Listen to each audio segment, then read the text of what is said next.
कुंडलीतील ग्रहदोष किंवा ग्रहाची वाईट स्थिती तुमच्या आयुष्यात संकटे आणि आव्हानं आणू शकतात आणि तुम्हाला एकामागून एक समस्यांना सामोरे जावे लागू शकतो. त्यामुळे आज पाहूया नवग्रहाचे दोष दूर करण्याचे काही खास उपाय. हे सोपे उपाय करून तुम्ही तुमच्या कुंडलीतील ग्रहांचे अशुभ परिणाम कमी करू शकता. चला तर मग जाणून घेऊया हे उपाय काय आहेत ते. तर मंडळी, व्हिडिओ स्किप न करता शेवटपर्यंत नक्की पहा आणि व्हिडिओ आवडल्यास व्हिडिओला लाईक जरूर करा. हॅलो, नमस्कार, श्री स्वामी समर्थ. मी रेश्मा तुम्हा सगळ्यांचं रेश्माच्या दुनियादारीमध्ये पुन्हा एकदा स्वागत करते. ज्योतिषशास्त्रातील सर्व गोष्टी 12 राशी आणि नवग्रहांच्या चालीवर आणि त्यांच्या शुभ अशुभ स्थितीवर अवलंबून असतात. कुंडलीत या नवग्रहांची स्थिती मजबूत असेल तर तुमचे आयुष्य चांगले चालते. यापैकी कोणताही एक ग्रह अशुभ स्थितीत असेल तर तुम्हाला अनेक प्रकारचे कष्ट आणि समस्यांना सामोरे जावे लागते. एकामागून एक संकटे समस्या जीवनात येऊ लागतात. अनेकांना केवळ शनी आणि राहूकेतू या ग्रहांचीच भीती वाटते. मात्र याशिवाय देखील जे इतर ग्रह आहेत त्यांची जरी कुंडलीत स्थिती खराब असेल तरी देखील दुष्परिणाम भोगावे लागतात.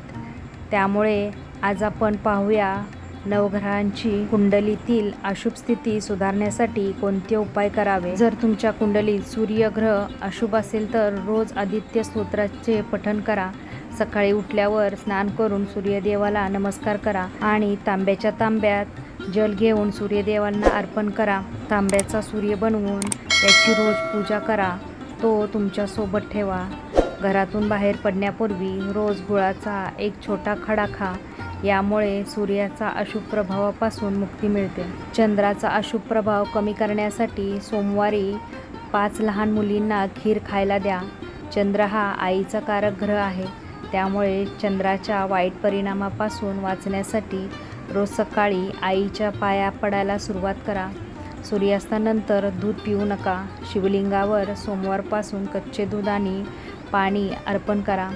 जर चंद्रामुळे त्रास होत असेल तर प्रदोष आणि श्रावण महिन्यातील सोमवारचे व्रत करायला सुरुवात करा. त्यामुळे लवकरच फायदा दिसून येतो. मंगळाचे वाईट परिणाम टाळण्यासाठी मातीच्या भांड्यात मध भरून ते जमिनीत खड्डा करून दाबून द्या. तांब्याचा तुकडा जमिनीत गाडा. जर तुमच्या जन्मपत्रिकेत मंगळ लग्नेश किंवा कारक ग्रह असेल तर तुम्ही मुंगारत्न घालू शकता. हनुमानजींची आराधना करणे देखील खूप फायदेशीर ठरते. बुध ग्रहाचे दोष दूर करण्यासाठी अभ्यासाशी म्हणजेच शिक्षणाशी संबंधित वस्तू बुधवारी विकत घ्या आणि त्याच दिवशी एखाद्या शाळेत या वस्तू विद्यार्थ्यांना दान करा. बुधवारी गाईला तुमच्या हाताने हिरवं गवत, हिरवी भाजी किंवा चारा खायला द्या. बुधवारी गणपतीची पूजा करा आणि त्यांना दुर्वा अर्पण करा.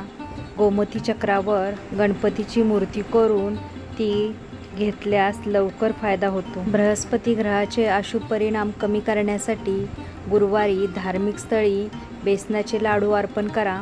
केळीच्या झाडाची गुरुवारी पूजा करा आणि तिथे तुपाचा दिवा लावा. गुरुवारी शुद्ध केसर हळदीत मिसळून त्याचा तिलक करा. मंदिरात देवाची सेवा करणाऱ्या पुजाऱ्याला गुरुवारी पिवळे वस्त्र दान करा. शुक्र ग्रहाचे वाईट परिणाम टाळण्यासाठी शुक्रवारी कापराचे दान धार्मिक स्थळी जाऊन करा. शुक्रवारी दूध, साखर, तूप, दही यासारख्या पांढऱ्या वस्तूंचे दान करणे देखील खूप लाभदायी असते. शुक्र ग्रह स्त्रियांचा कारक आहे. त्यामुळे प्रत्येक शुक्रवारी घरातील स्त्रियांसाठी शृंगार भेट घेऊन जा. घराबाहेर पडताना सुगंधित अत्तर नक्की लावा. शनी ग्रहाचे वाईट परिणाम कमी करण्यासाठी लोखंडी भांड्यात तेल भरून त्यात तुमची सावली पहा.